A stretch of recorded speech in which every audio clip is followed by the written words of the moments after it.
Last season, the Raptors 905 took the NBA G League by storm, where they shocked the world by finishing with a 39-11 record and eventually winning the title.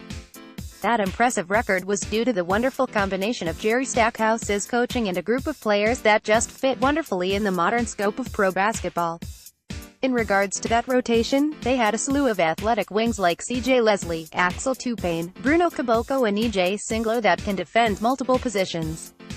Alongside those solid players stood Eddie Tavares, a 7'3" big that stood as the leader of the pack as he averaged 2.7 blocks in only 23.6 minutes per game.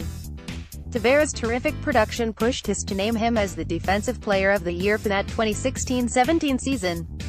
1 year later, the 905's defense stayed elite despite the loss of Eddie Tavares, who left the team after the first game of the season to sign with Spanish basketball powerhouse Real Madrid, where he had the opportunity to play with potential.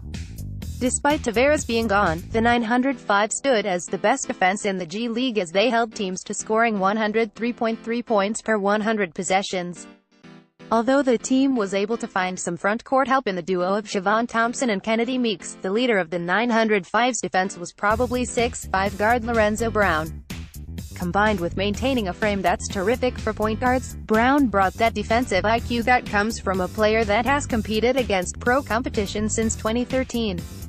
That killer combination allows him to be a terrific perimeter defender that can prevent the best guards from going off while doing work in the passing lanes. Second part of that is evident by him averaging a team-high 1.8 steals per game. More important than that base stat is looking at the numerous figures that examines how opposing offenses are worse when Brown is on the court compared to off.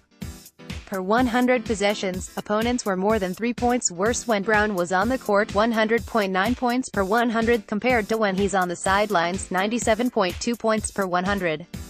Although it's really familiar for starters to maintain a better on-off ratio than bench players, that 3.7 point per 100 possession differential is the highest among starters that played 15 games. Another stat that shows Brown's defensive influence is seen with how opposing teams shot 2% worse from beyond the arc when he was on the court, 34.3% from 3, compared to when he was on the sidelines, 36.3% from 3. That 2% is the difference between the 8th and 19th best perimeter shooting team in the G League. In a game that's extremely reliant on perimeter jumper, that 2% difference is pretty significant. His great ability as a ball hawk and leader of the 905's elite defense is why Lorenzo Brown is ridiculous upsides pick for 2017-18 NBA G League Defensive Player of the Year. Runner-up, Raphael Putney, Erie Bay Hawks, averaged a career-high 2.3 blocks per game in only 29 minutes per game while also being a key cog behind a Bayhawks defense that finished 5th in the league with a 106.5 DEFRTG. Last year's winner, Eddie Tavares, Raptors 905.